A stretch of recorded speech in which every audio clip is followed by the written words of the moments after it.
So we go over to the CVICU, and this is where it kind of becomes a blur for me at this point. I don't think I was there. It's a really big blur. Um, Mind you, we're tired. We haven't had any sleep. This is um, June 28th is when he went to the ER, and then we were at Johns Hopkins. He probably got there about 6:30 that morning. So this is June 29th, where he didn't stay in PQ. He went over to CVICU. So, like I said, it was just a complete blur for me. My husband, I think he did a little bit more there. I was trying to figure out where to stay, where the rest of us are going to stay, because we are a family of 6, and our goal was to have, well, this was our plan. Our plan was to have one of us stay with Andrew, the other take the 3 kids, and so for that, we were just going to rotate. So I'm trying to figure out, okay, where we're going to stay. We're trying to get in Ronald McDonald House. So there was a process in that, and we had some wonderful friends who said, "Hey, we booked you a hotel." Amazing. So we stayed in a hotel for a little, I don't even know how many days. I don't know what it was booked for. I honestly do not even know. It just kind of all goes together. I think it was just, I don't know, it was a few, I don't know, I can't remember. But anyway, I think it was a few days. We were very grateful for this hotel at this time, because I think there was like a wait. I think we were on a wait list for Ronald McDonald House. So anyway, I want to say also that one of our friends came that day, I think. Yes, she did. She came that day because actually that was me and my husband's anniversary. Our 14-year anniversary we were celebrating at Johns Hopkins. We didn't celebrate. I'll make that clear. I went over to Ronald McDonald House that day. My friend was able to help me. I think we toured it or something like that. I don't know, but it was still a little hectic. So I think I did. I don't know. I'm so confused with it. But anyway, I think it was a tour at that time. And anyway, I grabbed a cake from Ronald McDonald House, and yeah, took it over to the hospital, and that little cake, I took a picture with it, because our tradition is we have a cake for our anniversary.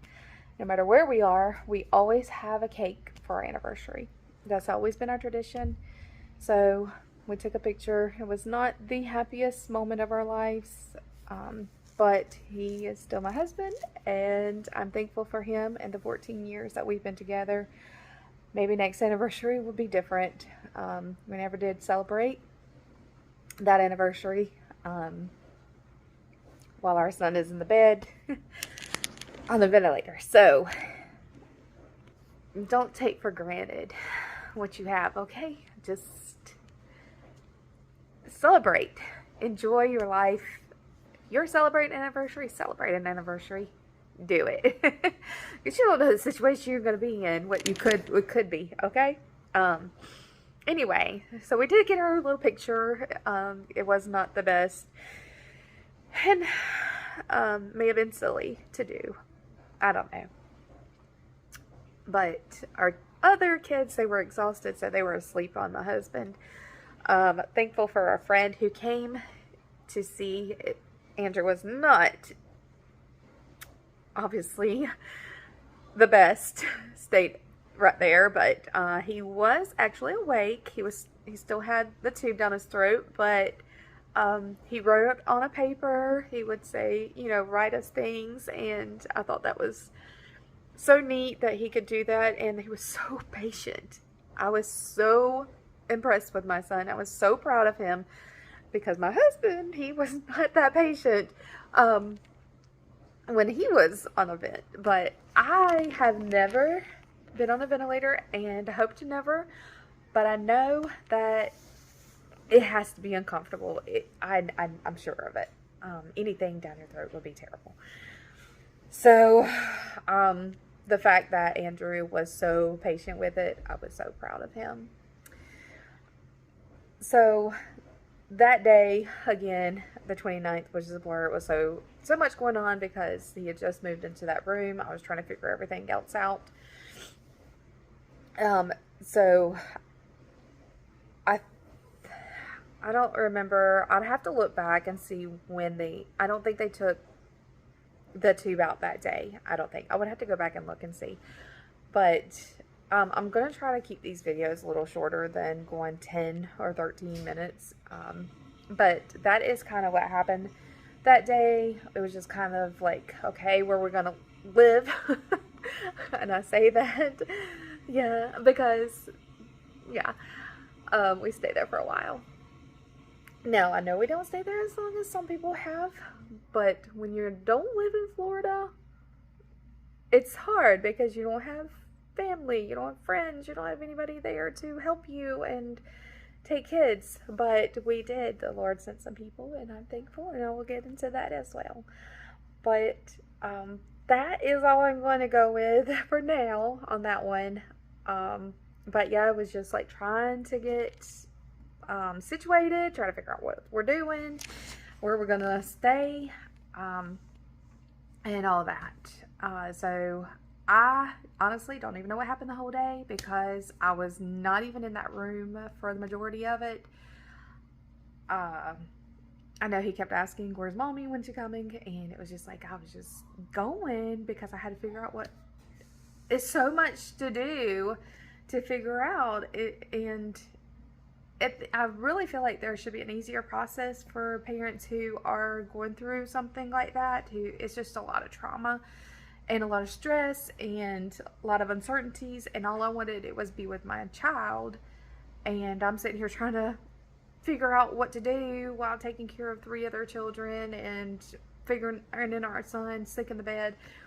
But I mean, they took very good care of him. So and my husband, he did a great job too, making sure Andrew was okay. So I'm going to leave it at that for now. So this is video part 3. I don't know how many there will be, but I just want to share our story with y'all. So I hope it's an encouragement, and I hope it's a blessing to somebody out there, and I hope this will help someone who may go through this. I hope not. I don't wish this on anyone. I hate that our family is going through it as well, but there's a reason, and because I want to use it for helping others. So I hope that we could do that. Thank you for listening. I do appreciate it. I know they're long and lengthy, but thank you, and I'll be back with more.